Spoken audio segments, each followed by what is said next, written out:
ҳабиб суратеро дар инстаграмаш монд ки аз чемпионҳои ММА Азамҷон Ғафуров бе ягон пораженӣ ва ба диққати шумо мехоҳам бирасонам ки як бародари мо камази фурӯшӣ дорад. Камаз дар ҳолати хуб қарор дорад, танҳо ҳуҷҷат надорад. Нархаш 55 000 сомонӣ боз савдо карда мешавад. Камаз дар Тоҷикистон қарор дорад. Барои маълумоти бештар рақамҳо дар рӯи экрани шумо 912 654 73 23. Шахсоне ки мехоҳанд моли худро ба савдо бароранд, ба рақамҳои мо занг занед 977 897 67 31. Имо, WhatsApp, Viber ҳаст. Салом дӯстон, шабакаи Оламӣ тақдим мекунад. Ҳатман видеороликро то охир тамошо кунед ва ҳатман фикри худро нависед.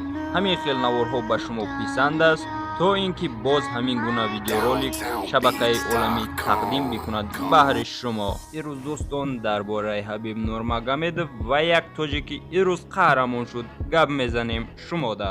Ҳабиб Абдулманапович Нурмагомедов 2 карат чемпиони Россия ва чемпиони Европа ва аввалин чемпиони Россия дар UFC шудааст. Инро аксарият медонад ки то ҳол як пораженӣ надорад.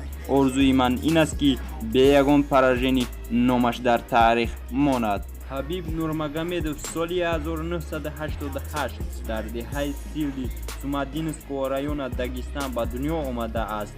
Падари Ҳабиб Абдулманон мебошад. Падараш чемпиони Украин по волни барбе самбо буд.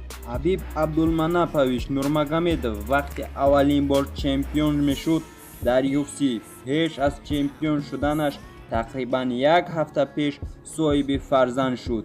Ин яке хушбахтие буд ки як бора соҳиби фарзанд шуд ва чемпиони UFC. Чӣ гунае ки шумо медонед, Конор бо Путин сурате гирифт. Ҳама Ҳабиба хандидаанд ки катиту Ҳабиб Путин сурат нагирифт ва як чанд рӯз пеш Ҳабиб суратеро дар инстаграмаш монд ки дар ин расм дида мешавад ки худи президенти Америка падари Ҳабибда виза дод, чунки 10 бое Ҳабиб дар UFC гузаронд, падараш иштирок накарда буд ва ин дафъ аз президенти UFC ва аз президенти Америка Доналд Трамп хоҳиш кард ки ба падараш виза диҳанд, чунки ин бои Ҳабиб Нурмагомедов ва Конор яке аз бойҳои истории UFC ҳаст.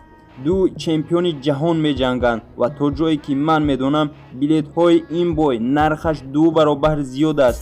Несмотря нархи билета дар байни 5 дақиқа қариб ҳамаи билетҳоро фурӯхтанд ва боз нархи билеташро боло бурданд.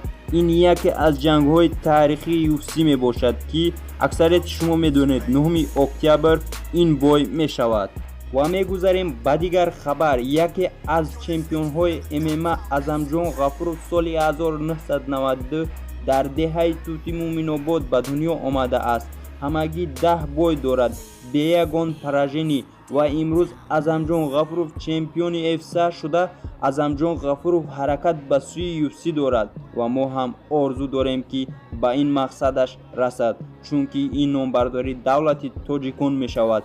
ва аз ҳамаи шумо бародарон узр мехоҳам ки чун дар бораи ин чемпион ман на он қадар маълумоти пурра пайдо кардам, вале ҳамин қадар медонам ки чемпиони UFC шуд. бо ҳамин видеоролики мо ба охир мерасад. ҳатман ба канал обуна шавед. агар видеоролик маъқул шуда бошад лайк, маъқул нашуда бошад дизлайк.